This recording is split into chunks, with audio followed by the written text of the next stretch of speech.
Elijah Eldritch, March 17, 1911. My sight has brought me to the small town of Brooksville, not far from Bank. There has been an outbreak of catatonic behavior, following a mine collapse that took the lives of many men. From what I can tell, from my vision, this creature, the Mencaptus, the taken mind, is responsible for the catatonic behavior. It very well may have been responsible for the mine collapse itself, although I have no evidence to support that. It needs pain and grief to feed on. It doesn't just take the sorrow from the heart, it greedily takes all of your mind and memories, leaving its victims in a state worse than death. Come daybreak, I will start my investigation. My heart hurts for the poor families of this small town. I must locate this creature's den and kill it, before it can inflict any more pain and suffering. Elijah Eldritch, March 19, 1911. Last night I received another vision. A young woman was in it. I had interviewed her the day before. Her name, Marianne Babel. She had lost both her husband and brother in the mine collapse. She is stricken with grief and sorrow. I have set up in a small wooded area just outside from her house. This location gives me a good vantage point to watch over her. I feel I must be careful, though, that no one from town sees me. What they might think. Elijah Eldritch, March 20th, 1911. So last night the creature did show itself. I observed what appeared to be black smoke creep in through an open window to Marianne's house. I snuck in close to the window and listened. Then I heard it speak, claiming it said it would take her pain. At that moment I made my way through the same window. When the creature saw me, it became enraged.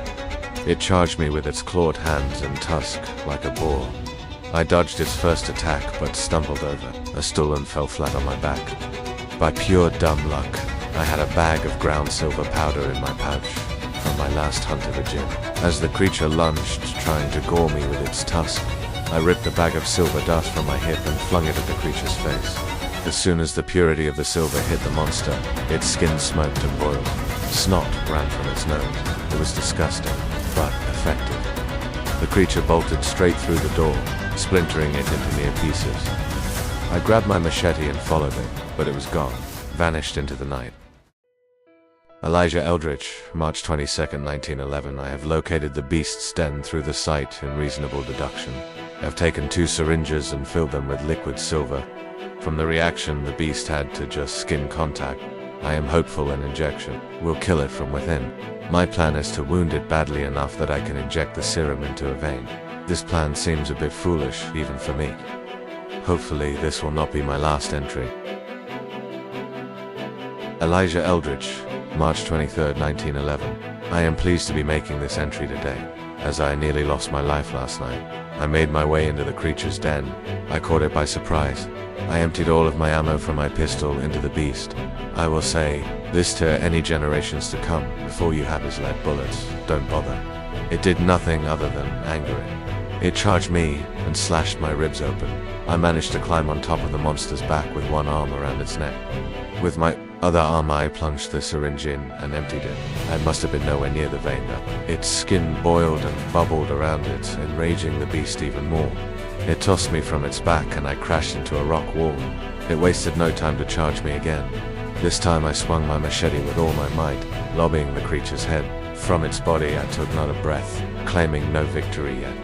I pounced on the headless creature's body and plunged the second syringe deep into its heart. Its flesh lit on fire and the head roared separately as it caught fire as well.